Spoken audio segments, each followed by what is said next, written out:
Improving re-engagement and care among patients with poorly controlled type 2 diabetes after missed visits. Family Medicine Residency Program, Wayne State University. Type 2 diabetes requires consistent follow-up for medication adjustment, education, and glycemic monitoring. Patients with A1Cs greater than 9 are at an increased risk for complications. Missed visits and gaps in care are common in residency-based clinics. Loss to follow-up limits access to key interventions, such as continuous glucose monitors and diabetes education. Clinic data showed high-risk patients were not receiving interventions due to poor follow-up. Public health implications. Type 2 diabetes affects over 37 million Americans and is a major contributor to cardiovascular disease, kidney failure, and premature mortality. Cardiovascular disease is the leading cause of death among patients with diabetes. Poorly controlled diabetes combined with loss to follow-up significantly increases complication risk. Standardized outreach tracking is a low-cost intervention that may reduce gaps in care. Improving re-engagement may enhance population-level outcomes and reduce long-term healthcare burden. QI objective. Our team wanted to improve re-engagement in patients with A1Cs greater than or equal to 9 lost to follow-up, standardize outreach tracking, and increase follow-up completion rates. We also wanted to improve access to CGM and diabetes education and evaluate impact on A1C monitoring and control. Our hypothesis was that standardized outreach tracking will improve re-engagement in care and increase follow-up completion rates among high-risk patients. Methods. Patient identification. A diabetes registry was used to identify adult patients with type 2 diabetes and A1Cs greater than or equal to 9. Patients were included if they had missed scheduled appointments or experienced prolonged gaps in care. Baseline review demonstrated frequent loss to follow-up and limited repeat A1C monitoring. Low utilization of CGM and diabetes educational services was observed in this high-risk population. Methods. QI intervention.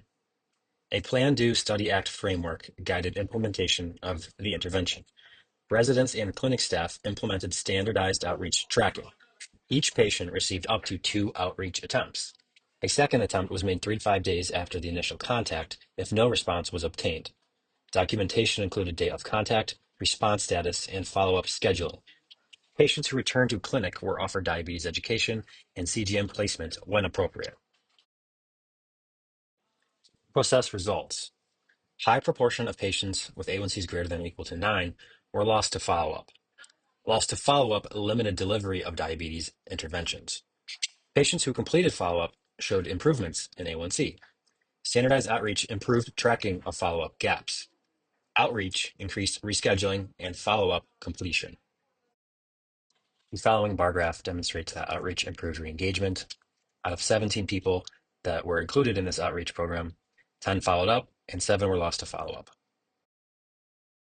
The following data includes all 3 groups in our study: lost to follow-up, over 4 months, and under 4 months. Across these 3 groups, there is no significant difference in A1C baseline values, calculated with ANOVA analysis.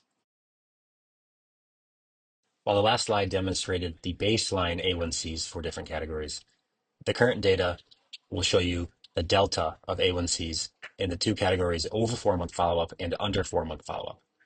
There is no statistically significant difference in these 2 categories, showing us that a single follow-up may not be sufficient to drastically change and improve a poorly controlled type 2 diabetic's A1C.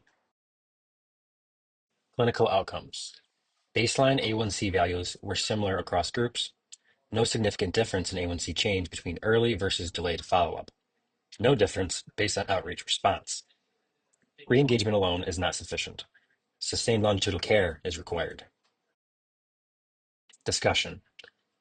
Some of our key findings were that there were no significant differences in A1C between early and delayed follow-up categories. Re-engagement alone may not be sufficient without sustained longitudinal care. Clinical insight. Follow-up visits alone are not enough. Ongoing engagement and intervention implementation are required. High-risk patients and fragmented care are common in residency clinics. Structured outreach is a low-resource, scalable strategy to improve continuity of care. Our take-home is that loss of follow-up is a major barrier, and that outreach improves re-engagement and access to care. Limitations and future directions.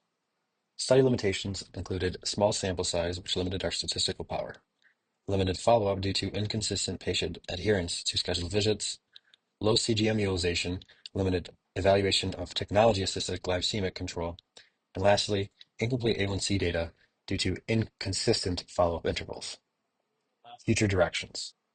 We plan to expand to larger patient populations with longer follow-up periods, to develop targeted strategies to improve visit adherence, patient engagement, to increase CGM utilization and access to diabetes education, and to evaluate long-term impact on structured outreach on A1C and clinical outcomes. Future efforts should focus on sustaining engagement, not just achieving initial recontact.